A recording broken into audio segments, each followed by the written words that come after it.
आधाशी अकबर आणि बिरबल.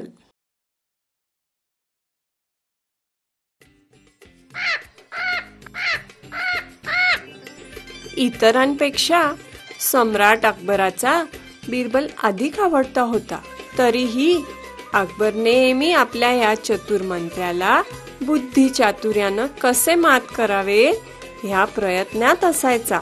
एके दिवशी यासाठी त्याला आणखीन एक संधी मिळाली. अकबर बादशाहनं एका भव्य मेजवानीचं आयोजन केलं होतं. सगळ्या राजदरबाऱ्यांसह राज्याच्या कानाकोपऱ्यातून लोकांना या उत्सवाचा आनंद लुटण्यासाठी आमंत्रण देण्यात आलं.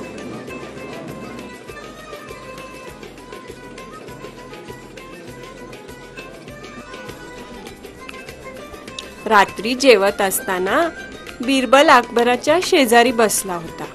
या रात्रीच्या जेवणासाठी बनवलेल्या खास स्वादिष्ट पदार्थांचा आनंद लुटत असताना बिरबल आपल्या विनोदी गोष्टी सांगून अकबराचं मनोरंजन करत होता. जेवणानंतर लगेच सर्वोत्कृष्ट फळं वाढण्यात आली. अकबर आणि बिरबल दोघांनी खजुराचे मोठे प्याले निवडले आणि त्यांनी अगदी आनंदानं खजूर खाल्ला.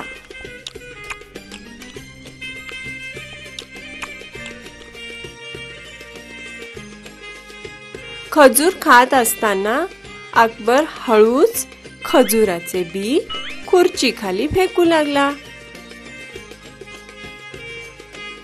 लवकरच त्याच्या आसनाखाली बियांचा एक मोठा ढीग झाला.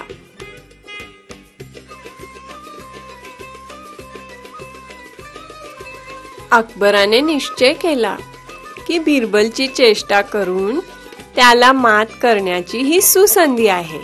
आपल्या पायाने त्याने आपला बियांचा ढीग हळूच बिरबलाच्या खुर्चीखाली ढकलला. आता त्याच्या पायाजवळची जागा अगदी रिकामी होती.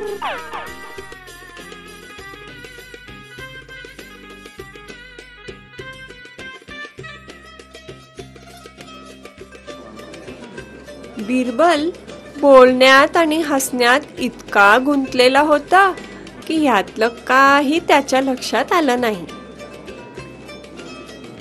त्यामुळे अकबर आणखीन आनंदित झाला आणि आता बिरबलाची फजिती करायला तो उतावळा झाला होता.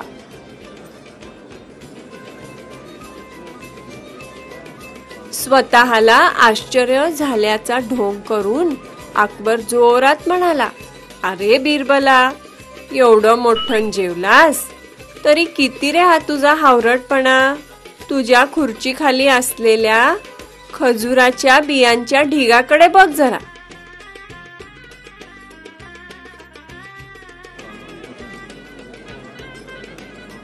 आजूबाजूला बसलेल्या सगळ्या लोकांनीही अकबराची टीका ऐकली. सगळे अगदी गप्प बसले आणि बिरबलाच्या उत्तराची वाट पाहू लागले. बिरबल ह्यावेळी आपला बचाव करू शकेल का याचा ते विचार करू लागले.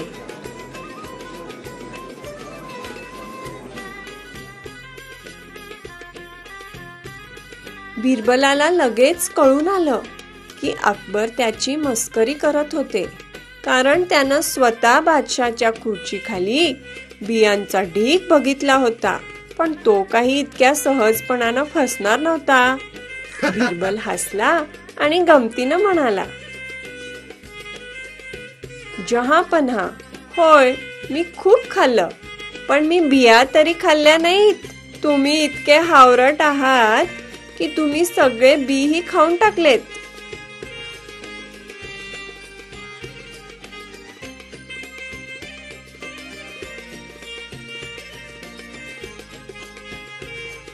आपला डाव निष्फळ गेल्यानं क्षणभरासाठी अकबर थोडासा निराश झाला. पण त्यानं बघितलं की परत एकदा बिरबलानं अगदी चातुर्यानं उत्तर दिलं होतं. बिरबल, तू आज मला फार खुश केलेला आहेस, तो म्हणाला आणि जोरात हसू लागला.